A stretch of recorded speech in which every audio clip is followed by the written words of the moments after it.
Morning student, today we are going to start our new topic, equations and what are the solution of the equation. And the exercise 11.5 is based on topic algebraic equation and solution of equation. So before starting this exercise, let first understand the concept of equation and solution of equation. Okay, we already know about what is algebraic expression. We have already learned in our previous classes algebraic expression. Okay, so if any expression involve variable and a constant and operation, then that is algebraic expression. For example, x plus 2 or x plus 20, okay, or 2p, all these are algebraic expression जहाँ पे एक variable है और एक constant है और एक operation involve है. This is addition operation. यहाँ पे एक वेरिएबल है x, यहाँ पे एक कांस्टेंट है 20 और एक एल्जेब्रिक एक ऑपरेशन इन्वॉल्व है एडिशन. इसी तरीके से यहाँ पे एक कांस्टेंट है 2 और एक वेरिएबल है p और एल्जेब्रिक एक्सप्रेशन है multiplication. Okay, so these are algebraic expression.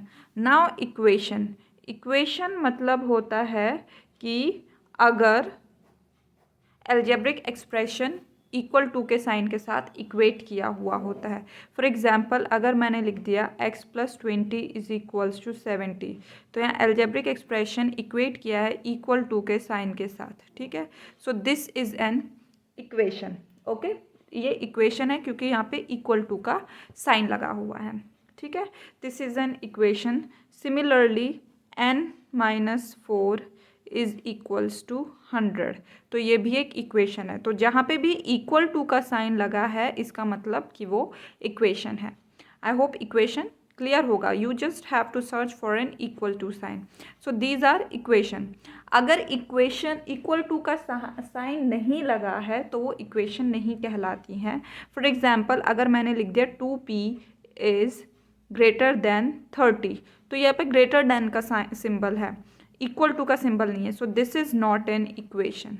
ठीक है, इक्वेशन के लिए इक्वल टू का साइन होना ज़रूरी है. अगर इक्वल टू का साइन नहीं है तो फिर वो इक्वेशन नहीं होता. This is not an equation. Similarly y/8 is less than 50, यहाँ पे भी इक्वल टू का साइन तो है नहीं. So of course this is also not an equation. ठीक है, सो इक्वेशन के लिए ज़रूरी है कि वो इक्वल टू के साइन के साथ इक्वेट की हो, मतलब कि उसमें इक्वल टू का साइन आ रहा हो. ठीक है, अब जैसे कि ये इक्वेशन है, this is an equation with variable x, क्योंकि यहाँ पे x वेरिएबल इन्वॉल्व है. Also this is an equation with variable x, क्योंकि यहाँ पे x साइन इन्वॉल्व है. अगर मैं और इक्वेशंस लिखूँ जैसे p-3 is equals to 7, so this is an equation with variable p, because यहाँ पे p वेरिएबल इन्वॉल्व है. इसी तरीके से अगर मैं लिखूँ t/5 is equals to 4, so this is an equation with variable t, because यहाँ पे t वेरिएबल इन्वॉल्व है. Okay, now we have to find the solution of an equation. ठीक है, कि सोल्यूशन ऑफ इक्वेशन का मतलब क्या होता है.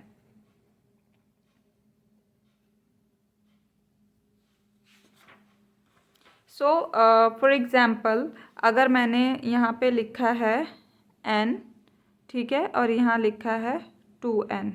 ठीक है, मतलब अगर मैं सॉल्व कर रही हूँ equation 2n is equals to 10. ठीक है, this is our equation 2n is equals to 10. तो यहाँ पे हम देखते हैं कि ये इक्वेशन किसके लिए सेटिस्फाइड होती है. फॉर एग्जांपल, अगर मैं n की वैल्यू 1 डालती हूँ यहाँ पे, ठीक है, उससे पहले हम लोग ये समझ लेते हैं इक्वल, ये लेफ्ट हैंड साइड में लिखा है, this is our right hand and this is our left hand.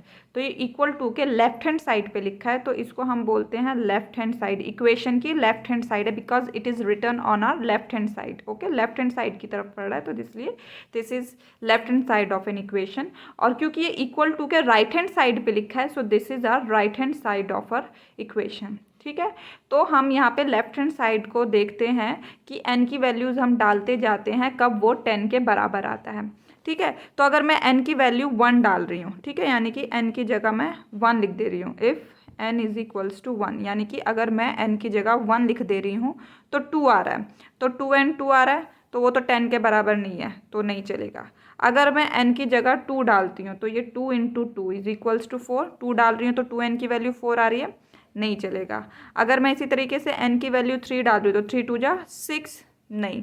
फिर अगर मैं 10 के बराबर हमें लाना है, ठीक है, अगर मैं n की वैल्यू 4 डाल रही हूँ तो 4 2 जा 8, नहीं। और अगर मैं n की वैल्यू 5 डाल रही हूँ तो 5 2 जा 10। सो n की वैल्यू 5 के लिए ही ये इक्वेशन सेटिस्फाई हो रही है। अगर n की कोई भी वैल्यू होती है 5 को छोड़ के तो इक्वेशन सेटिस्फाई नहीं होती। मतलब अगर n की वैल्यू 5 है तब भी 2n इज इक्वल्स टू 10 आ सकता है। n की वैल्यू अगर हम कुछ भी डाल रहे हैं, हमने यहाँ देखा भी, अगर मैं n की वैल्यू 1 डाल रही हूँ तो वो 10 के बराबर नहीं आ रहा। अगर मैं n की वैल्यू 2 डाल रही हूँ तो भी वो 10 के बराबर नहीं आ रहा। 10 के बराबर वो तभी आ रहा है जब मैं n की वैल्यू 5 पुट कर रही हूँ। मतलब इस इक्वेशन का एक ही सोल्यूशन है, मतलब इस इक्वेशन में n की एक ही वैल्यू है and that value is called the solution of the equation. So this 2n is equals to n and n is equals to 5 is the solution of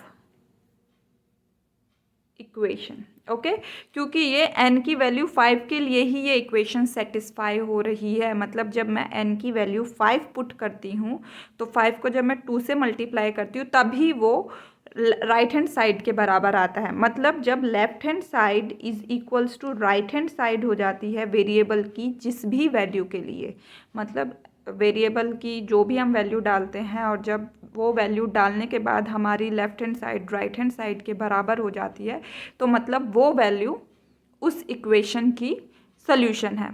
जैसे एक और एग्जांपल लेती हूँ मैं, एक इक्वेशन लेती हूँ मैं, m-6 is equals to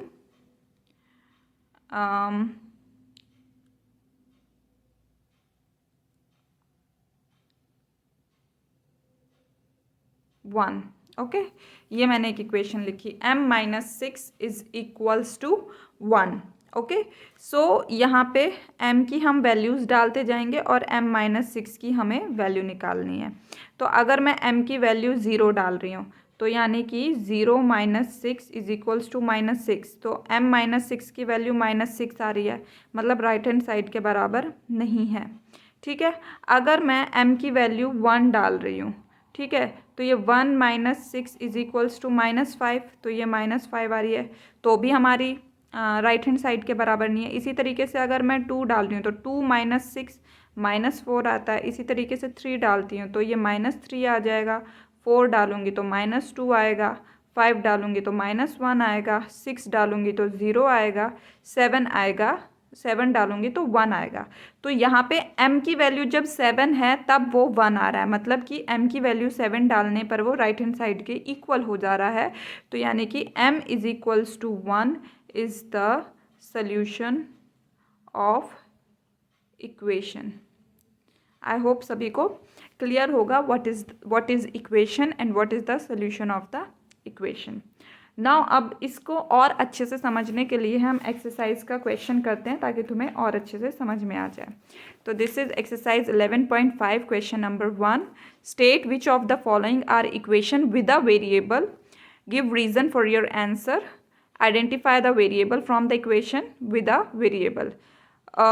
okay, equation with a variable का मतलब क्या होता है कि जैसे कि यहाँ पे मैं लिख रही हूँ 2 × 5 is equals to 10। So this is also an equation, but this is an equation without variable. यहाँ पे कोई वेरिएबल इन्वॉल्व नहीं है। ठीक है, इक्वेशन इसलिए कि कोई सा भी हम मैथमेटिकल एक्सप्रेशन लिखिए, अगर उसमें इक्वल टू का साइन आ जाता है then that mathematical expression will become an equation. So this is also an equation, but this is an equation without variable. वही अगर हम 2n इज इक्वल्स टू 10 लिखते हैं तो this is an equation with variable where the variable involve is n।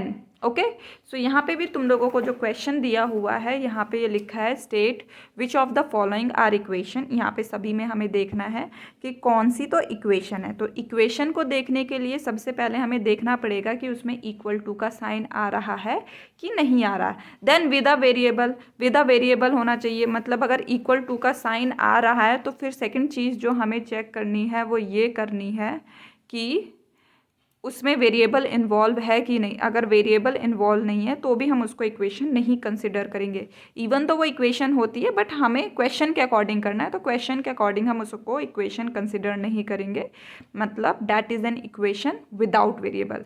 So we will not consider for this question, okay. इसके question में solution में हम कंसिडर नहीं करेंगे। Then give reason for your answer, हमें आंसर देना है। Equation है तो हमें बोलना पड़ेगा it has variable and it has equal to sign, therefore it is an equation. And then identify the variable from the equation with a variable. तो मतलब इक्वेशन में, उस इक्वेशन में हमें वेरिएबल भी आइडेंटिफाई करना है। For example a part x 17 is equals to x plus 7, तो सबसे पहले हमें इक्वल टू साइन इसमें सर्च करना है। तो it has an equal to sign, तो of course it is an equation. Now it is an equation with variable because it has variable x, okay. So it is an equation with variable x because it has equal to sign, okay. So इसको अगर हम लोग लिखेंगे exercise 11.5 question number 1, A part is 17 is equals to x plus 7।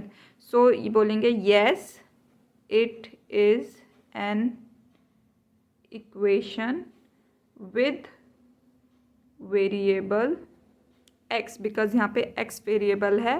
क्यों equation है? Because it has equal to sign, okay. Equal to sign को हम bracket में खाली ऐसे भी लिख सकते हैं because it has equal to sign, okay. Similarly here B part, यहाँ पे तो इक्वल टू का साइन ही नहीं है, तो that means this is not an equation. तो B part is not an equation because it does not have equal to sign.